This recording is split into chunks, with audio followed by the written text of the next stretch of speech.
As property investors, we spend a lot of time thinking about the overall property value, the financials, and the future potential. But maybe we should spend more time thinking like a tenant. One of the most important factors in running a successful rental property is the ability to rent it quickly to avoid rental vacancies when your units come up for rent. So what do tenants actually look for when they're looking to rent a property? Well, I'm gonna get right into that today. So before I do, if you like this content and you want to see more, please click the like and subscribe to my channel. I post videos every week on YouTube about the Halifax real estate market and buyer and seller tips. Also, if you want to book a call or a meeting with me, you can do so anytime in the calendar link below in my description at a time when it's convenient for you. So let's start with number one, and this is a big one. It will always be a huge priority for people looking for a rental property, and that is location.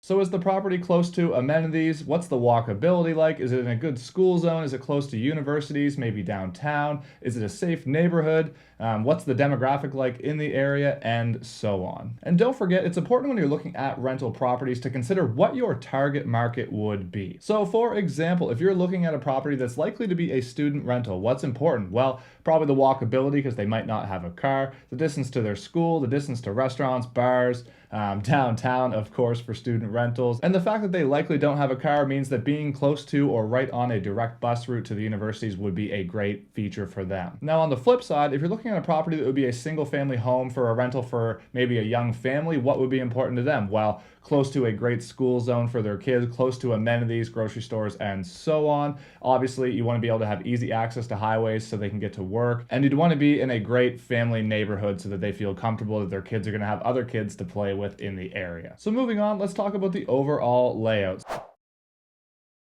What's the overall size? What's the overall layout? Is it a good size for the number of bedrooms that you have? Are the bedrooms good size? Is it a functional layout? Is it open concept? Is it all chopped up? So all these things do matter. And I can tell you that even if you have the nicest finishes, so if you have the nicest flooring, if you have the nicest kitchen cabinets, nicest bathrooms, it all doesn't matter if the layout is brutal. And that's one thing that is really hard to change in most rentals, or it's extremely expensive to change the layout. So keep this in mind. And I'm here to tell you that if you have the nicest finishes, but the layout is just simply not functional, that tenant will move on to the next showing. Now, speaking of kitchens and bathrooms, let's talk about finish levels. This one's obviously important, and if two units that a tenant is looking at are equal in everything else, the one with the nicer finishes is likely to be the winner. And just remember, you don't always have to have a full-blown renovation to refresh your unit finish level. You could do a lot with little things such as paint and lighting to refresh your unit for potential tenants. Now let's talk about some of the most important features in my experience in terms of what a tenant is going to look for in each unit. So in no particular order, let's talk about number one, laundry.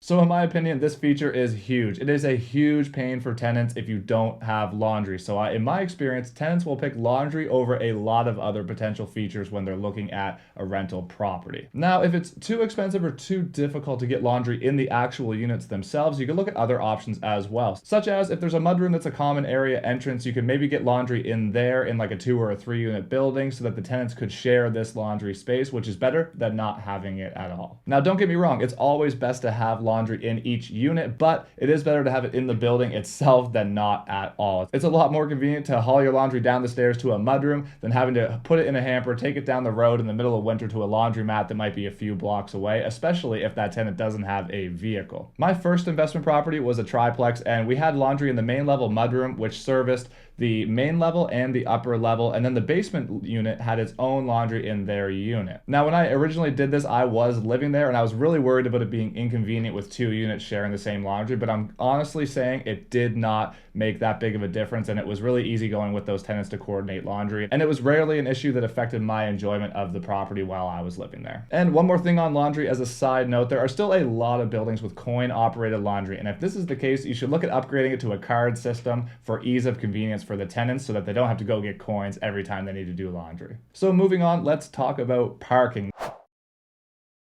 Now, this one is huge. It is a huge deal killer for a lot of people, but it really depends on the type of property. So for example, if your target market is maybe a young professional in central Halifax where no parking is really common and it's close to downtown, you might be able to get away with a solid rental property that doesn't need parking, and they also have permitted street parking in that area. However, if you're looking for a home in, say, Sackville or Dartmouth or maybe Bedford, where you're going to likely rent it out to a young family or a mid-aged family, the chances of finding a good tenant for that property property that do not have a vehicle and don't need parking is so slim. So again, keep in mind your target market, but the reality is if there's no parking at your rental property, it might kill the deal for a lot of prospective tenants when you're looking to rent it out. Up next, let's talk about outdoor space.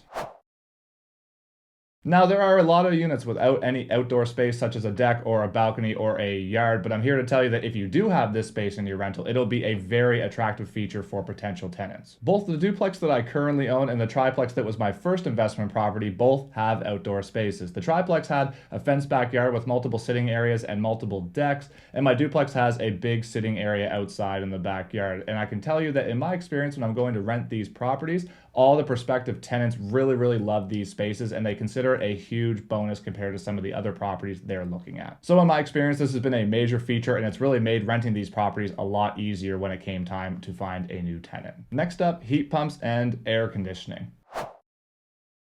So when I put heat pumps in my rental units, it made them a lot more desirable. The reality is we have humid summers and very cold winters here in Halifax, and if a tenant sees that there's a heat pump in there, they're gonna know if they're paying the utilities, it's a lot more efficient in the wintertime in terms of their payments, and in the summertime they have the bonus of air conditioning, which just makes them so much more desirable. If you're comparing apples to apples and one unit does not have this and the other one does, it'll help you rent it out much quicker. And now the last feature I'm gonna talk about here is pet friendly. So this one is kind of a hot topic. Some landlords hate including it as pet friendly and some always do. So I've always included my rentals as pet friendly. I'm a big dog person and I just can't imagine telling somebody they can't live in my rental unit because they have a dog. Now I think a lot of landlords are against this because of the potential for damage that the pet is going to cause to the unit, but I can tell you I've never had any issues with this at all, but it is really depending on the pet owner themselves, of course. The truth is, if they have a well-behaved pet, you're probably not going to have any issues, but let's say that dog does have a really bad day and maybe they tear off one of the baseboards. Well, it's going to be a really inexpensive fix for you, plus you have your damage deposit to fall back on. But in my experience, if a pet is going to destroy something, it's likely going to be the owner's belongings more so than a baseboard or a door or a wall or something like that in your unit. And last but certainly not least, let's talk about what's included in your rent. Now, this can be really relative with what the price is in rent. So for example, it might be a lot more expensive if a lot of these items I'm going to mention are included, but it might be a lot less expensive without them included, but then the tenant has to pay them themselves, and then maybe their monthly budget might fluctuate a little bit. So it might be better to include them, have a higher rent, and that might make the tenant a little bit more comfortable in what they're getting bang for their buck. But here's some of the things that you should consider when you're looking at a rental property of what you're going to include and what you're going to put on the tenant in terms of a payment. So things to consider, is it the tenant or the landlord that deals with the snow removal, or what about the lawn maintenance? So snow removal is obviously going to be a big one. It's going to be a big bonus if the landlord takes care of this so they don't have to worry about it when there's a big storm. And obviously lawn maintenance, tenants are obviously not going to want to mow the lawn themselves if they don't have to. So if the landlord is covering this, that's going to be a bonus for them as well. And then in terms of utilities, what is included? So is the parking included in the rent or is it extra? What about the hot water bill, the heating bill, the power bill, AC, maybe the internet, the cable, and so on. At the end of the day, if you're including some of these utilities, your rent is probably going to be higher, but again, that might allow the tenant to budget out better. So you could always work it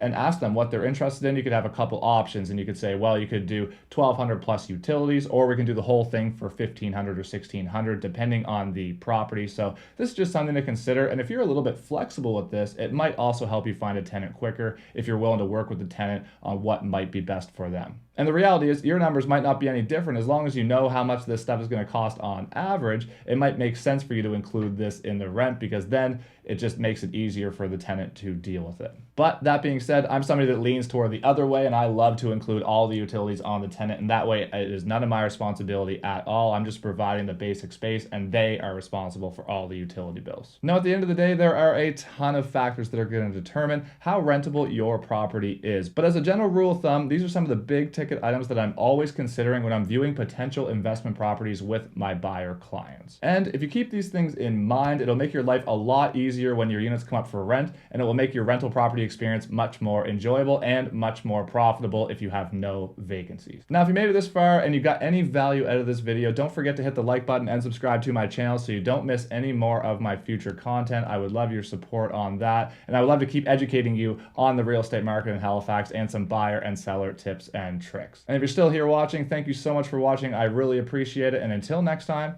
have a great day.